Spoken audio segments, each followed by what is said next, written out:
concrete crunched under her boots, echoing in the damp alley. 3 men blocked the only exit. They saw a tired woman in a faded denim jacket. They didn't see the thousands of hours pulling GS or the specialized survival training that taught her exactly how to crush a human windpipe. Neon flickered in a broken, syncopated rhythm, casting a sickly green hue over the cracked asphalt of the gas station parking lot. Chea Jennings leaned against the rusted quarter panel of her 2011 Tacoma, methodically peeling the plastic wrapper off a stale, refrigerated turkey sandwich. She chewed without tasting it. The bread was gummy, clinging to the roof of her mouth, but she needed the calories. Her jaw clicked with every bite, a lingering souvenir from a violently aborted catapult launch off the flight deck of the USS Nimitz 6 months ago. She smelled of old coffee, damp cotton, and the faint, unmistakable chemical tang of aviation fuel that never completely washed out of her pores. Civilian life, she was realizing, felt entirely like wearing a wet wool blanket. It was heavy, suffocating, and thoroughly exhausting. A humid summer breeze pushed a crumpled receipt across the toe of her boot. Chea watched it tumble. The silence of the 2:00 a.m. suburban sprawl was deafening. There were no catapult klaxons, no deafening roar of twin F414 afterburning turbofans, no chaotic chatter over the tactical comms.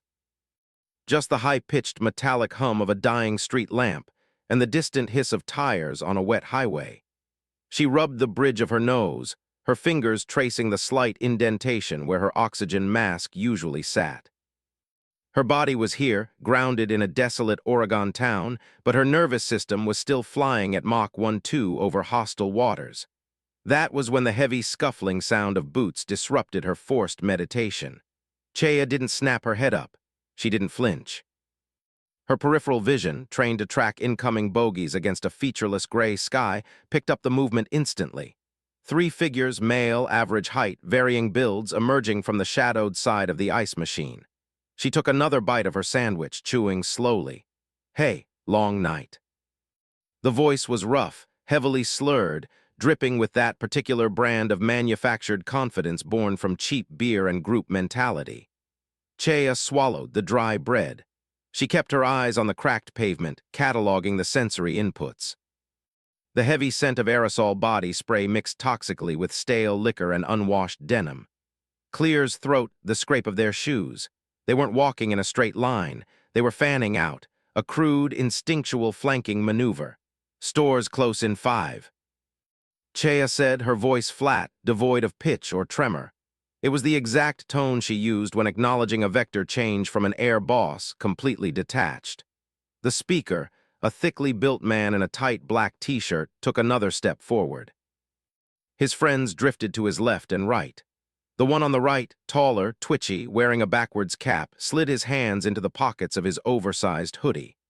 The one on the left was heavier, breathing loudly through his mouth, staring at the keys dangling from Chea's left hand. "Didn't ask about the store, sweetheart," the leader said. He closed the distance to 10 FT, asked about you. "Look a little lost out here all by yourself. Nice truck, though, you got the keys," Chea sighed. It wasn't a sigh of fear, it was profound, bone-deep annoyance. She felt a familiar, icy dread settle in her stomach, but it wasn't for her own safety. It was the dread of the impending paperwork, the police reports, the inevitable explaining she would have to do to her commanding officer if things went south. She looked up. Her eyes were dark, flat, and remarkably still. "I'm not lost," Chea said.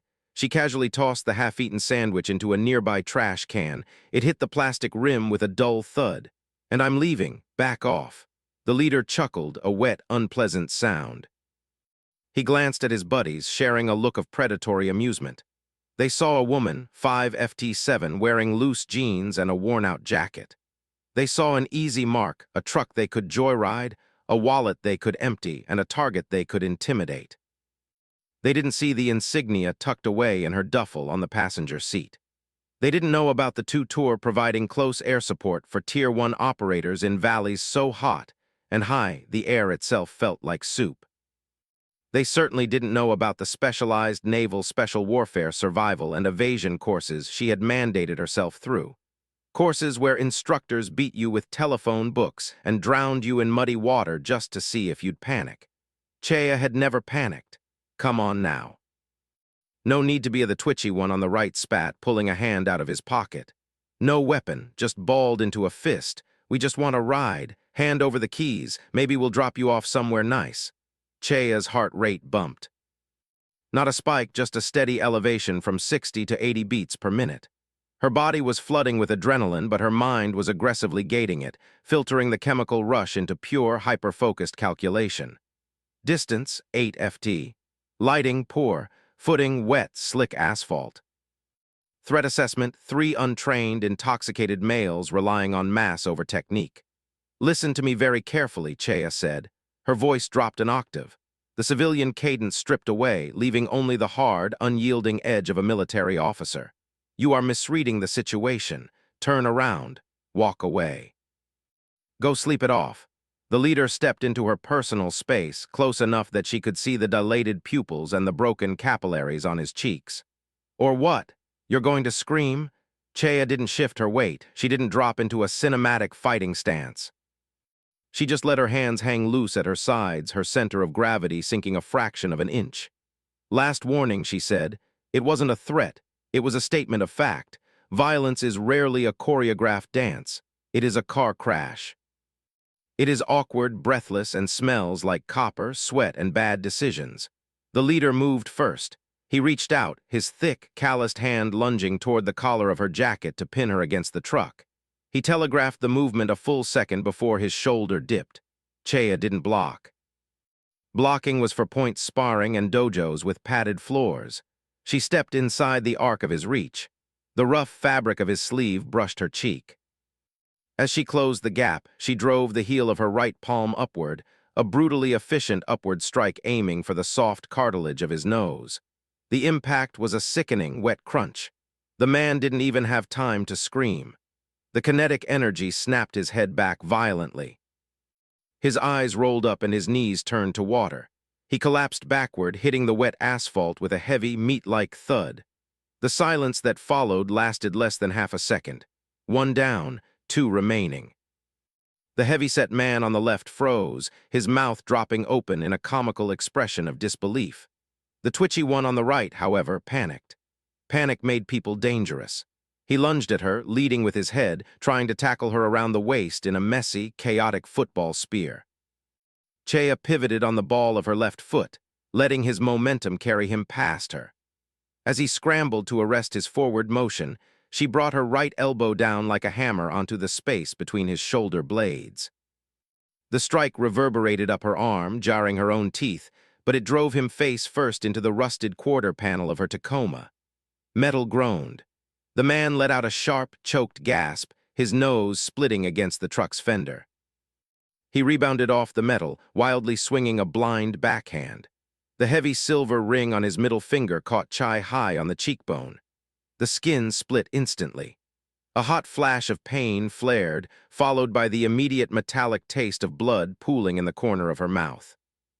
A momentary spark of red-hot anger pierced Chai's cold focus. That was sloppy. She berated herself. Should have controlled his leading arm. She didn't give him space to recover. She grabbed a handful of his oversized hoodie, twisted the fabric to cut off the slack, and drove her knee squarely into his groin. As his breath left him in a ragged, high-pitched wheeze, she swept his leg out from under him. He hit the ground hard, curling into a tight, whimpering fetal position, clutching himself, completely neutralized. 2 down, 1 remaining. Chai spun, her boots slipping slightly on a patch of engine oil. She caught her balance, her chest heaving, drawing in sharp, controlled breaths through her nose. The adrenaline was cresting now, making her hands shake imperceptibly. Her knuckles stung. Blood from her cheek dripped onto the collar of her faded denim jacket. She felt a brief, absurd flash of irritation. She liked this jacket. She locked eyes with the third man, the heavy-set one. He was staring at his 2 friends on the ground. The leader was still unconscious, a dark pool of blood mixing with a puddle of rainwater near his head. The twitchy one was vomiting onto the pavement, his body racked with dry heaves. The heavy man looked back up at Chai. The predatory smirk was entirely gone, replaced by the wide, saucer-eyed stare of a prey animal that had just realized it wandered into the wrong enclosure. Jaya stood amidst the carnage, looking entirely unimposing, yet utterly terrifying. She didn't look like a hero, she looked tired. Her hair was messy, her jacket was torn at the shoulder, and blood smeared her jawline. But her eyes were dead calm, locking onto his center mass, calculating the fastest way to drop him if he twitched. Keys. The man stammered, holding his hands up, palms out, taking a slow, shuffling step backward. We don't want the keys. I swear to God. Jaya spat a mouthful of blood onto the wet pavement. It landed near the toe of his boot. Get them out of here, she ordered. Her voice was raspy, strained from the sudden exertion, but the command cut through the humid night air like a knife. If I see you in my rearview mirror, I won't use my hands next time. He nodded frantically, his chins trembling. He grabbed the twitchy man by the back of the hoodie, dragging him upward. The twitchy man groaned, unable to stand straight, leaning heavily on his friend. Together, they grabbed the unconscious leader by the armpits, hauling his dead weight across the pavement, their boots scraping frantically as they dragged him toward a rusted sedan parked near the dumpsters. Jaya didn't move until their taillights disappeared down the service road, bleeding into the hazy orange glow of the highway. Only then did she let the adrenaline crash. Her shoulders slumped. The dull ache in her lower back, the one she always got after a high G maneuver, flared up with a vengeance. She leaned her weight against the side of her truck, pressing her uninjured cheek against the cool, damp metal. Her hands were shaking violently now, a natural physiological response to the violent dump of cortisol and epinephrine. She reached into her pocket, pulling out a crumpled tissue and pressed it against the cut on her cheekbone. Clear's throat, it stung sharply. So much for a quiet night, she thought. She unlocked the Tacoma, the mechanical clunk of the locks echoing loudly in the now-empty parking lot. Pulling herself into the driver's seat, she slammed the door shut, locking out the humid night air. The cabin smelled of old leather and vanilla air freshener. It was a safe, confined space, much like a cockpit. Chia rested her forehead against the steering wheel for a long moment, listening to her own ragged breathing synchronize with the ticking of the cooling engine. She survived the skies of hostile territory. She could survive a 7-Eleven parking lot. But God, she was just so tired of fighting. She turned the key in the ignition. The engine roared to life, drowning out the silence. She shifted into drive, the tires biting into the asphalt, leaving the blood, the vomit, and the crushed turkey sandwich behind in the flickering neon light. Rain began to fall, fat, heavy drops slapping against the Tacoma's windshield in a staggered, chaotic rhythm. Chia didn't turn on the radio.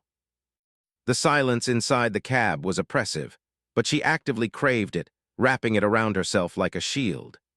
Her right hand rested on the steering wheel, knuckles throbbing with a dull, pulsing heat that radiated up her forearm.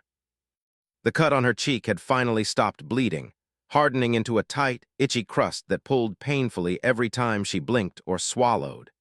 She drove aimlessly for 20 minutes, letting the rhythmic, agonizing squeak of a dying windshield wiper serve as her metronome.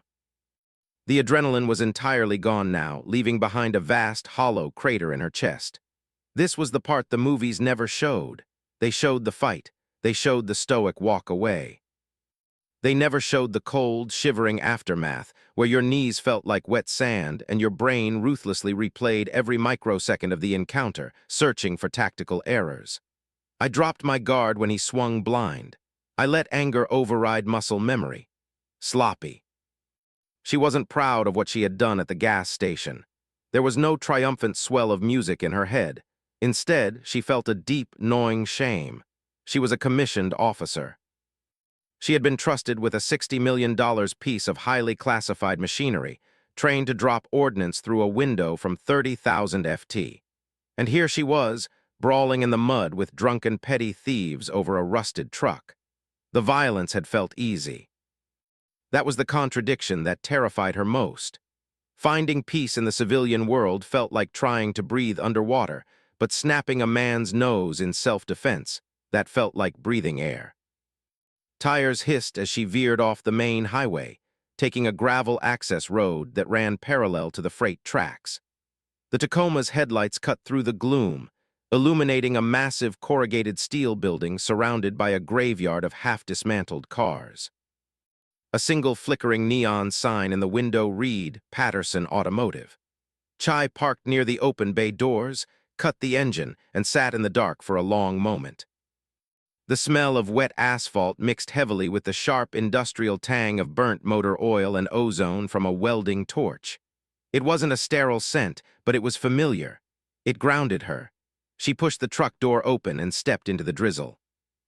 Her boots crunched over gravel and discarded lug nuts as she walked into the brightly lit garage. Underneath a hoisted 1998 Chevy Silverado stood Andrew Patterson. He was a mountain of a man in his late 50s, wearing grease-stained coveralls and a faded Navy cap. Andrew had been a Fleet Marine Force corpsman in Fallujah, long before Chai had ever earned her wings. He didn't flinch or look surprised when she walked in at 3:00 in the morning. He just wiped a gloved hand across his forehead, smearing a streak of black grease over his graying eyebrow. "You're tracking mud onto my clean floor, Jennings." Andrew grumbled, his voice a deep, gravelly baritone that echoed off the steel walls. "Your floor hasn't been cleaned since the Bush administration, Art." Chai replied flatly. Andrew lowered his wrench, setting it onto a metal tray with a sharp clink. He turned fully toward her, wiping his hands on a red shop rag. His pale blue eyes scanned her from head to toe, taking in the torn shoulder of her jacket, the bruised knuckles on her right hand, and the dried blood caked on her cheekbone. Clear's throat. His expression didn't change. He had seen far worse on the sands of Al Anbar. "Coffee's in the office." He said softly, "Pot's probably burnt to hell. Drink it anyway." Chaya nodded, a tight, jerky movement, and walked into the cramped, glass-walled office at the back of the shop. The room smelled intensely of cheap roasted beans, old paperwork, and wintergreen chewing tobacco. She collapsed into a cracked leather chair, letting her head fall back against the wall. The springs groaned in protest. A moment later, Andrew walked in. He didn't ask what happened. He didn't ask if she was okay. He simply opened a battered metal first aid kit on his desk, pulled out a sterile alcohol prep pad, and tore the foil wrapper with his teeth. "Lean forward," he commanded. Chaya obeyed. The alcohol wipe bit viciously into the cut on her cheek. She didn't wince, but her breath hitched slightly. 3 of them. Chaya said to the blank wall behind Andrew. Her voice was barely above a whisper. "Gas station out on Route 9. Wanted my keys. Did they get them?" Andrew asked, tossing the bloody wipe into a trash can and peeling open a butterfly bandage. "No, they walking. 2 of them were. One had to be dragged." Chaya looked down at her hands, turning them over. The skin across her knuckles was split and swelling, turning an ugly shade of mottled purple. "I overreacted, Art. I could have de-escalated. I could have just walked away." Andrew pressed the bandage firmly against her cheekbone, his thick, calloused fingers surprisingly gentle. "Did they give you a chance to walk away?" No, but she swallowed hard, the gummy feeling of the stale sandwich returning to her throat. "But I didn't want to. That's the problem. For a split second, I wanted them to try it. I wanted a reason to hit something." "What kind of person does that make me?" Andrew sighed, pulling up a plastic crate and sitting across from her. He picked up a stained ceramic mug and poured a thick black sludge from the coffee pot. He slid it across the desk toward her. "It makes you a soldier who finds herself without a war," Andrew said quietly. "You spent 10 years wiring your brain to operate at 1,000 miles an hour. You were trained to perceive threats, neutralize them, and survive. You can't just flip a switch and turn that off because they handed you a piece of paper that says honorable discharge." Chaya wrapped her hands around the hot mug, letting the ceramic burn her palms. "I feel like a ghost, Art. I'm haunting my own life." Before Andrew could answer, the heavy metallic rumble of a large vehicle rolling over the gravel outside drowned out the sound of the rain. Tires crunched to a halt just outside the open bay doors.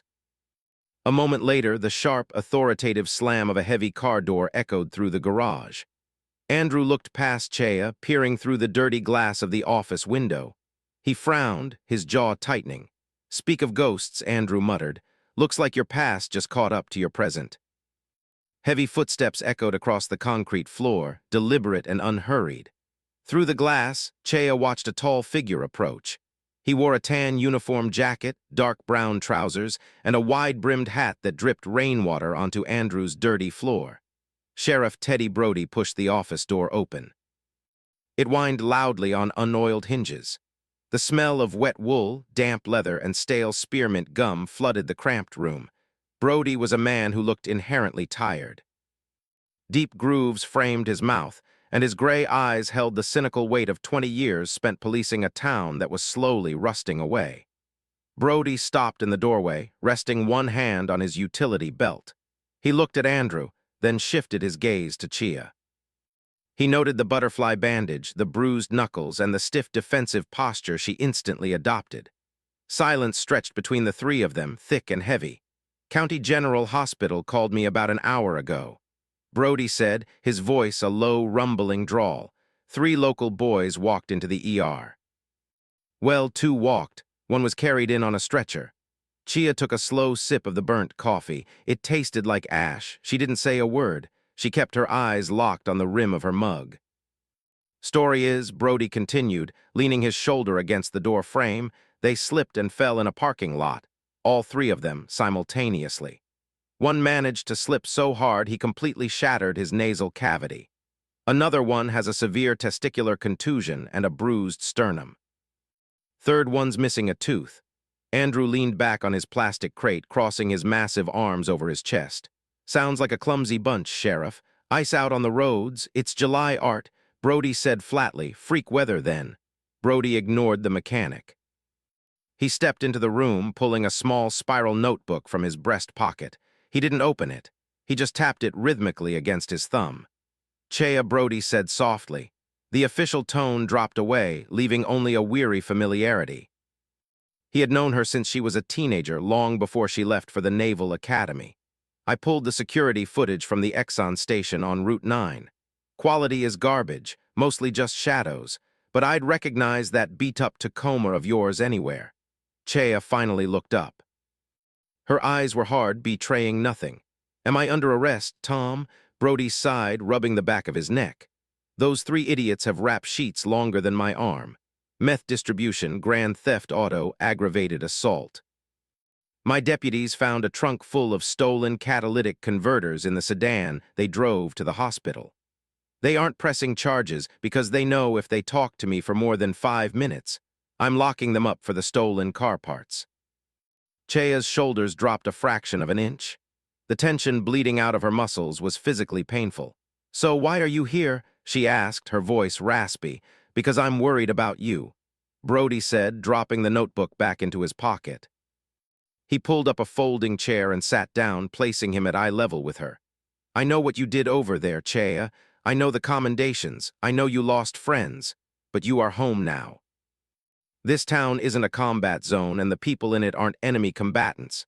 They tried to jump me, Tom." Chea flared, a sudden spark of defensive anger cutting through her exhaustion. 3 against 1 in the dark. What was I supposed to do? Ask them politely to reconsider their life choices. "No," Brody countered smoothly, his voice never rising. "You defended yourself. Legally, you're clear. But look at me, Chea." She met his gaze. "You didn't just defend yourself," Brody said quietly. "You dismantled them with extreme prejudice. You're lucky that kid's nose bone didn't puncture his brain, or I'd be booking you for manslaughter right now." The words hit her like a physical blow. The reality of how close she had come to crossing an irreversible line washed over her, cold and suffocating. She stared at her bruised hands, the physical evidence of her own suppressed rage. "She's adjusting, Tom," Andrew interjected, his deep voice serving as a protective barrier.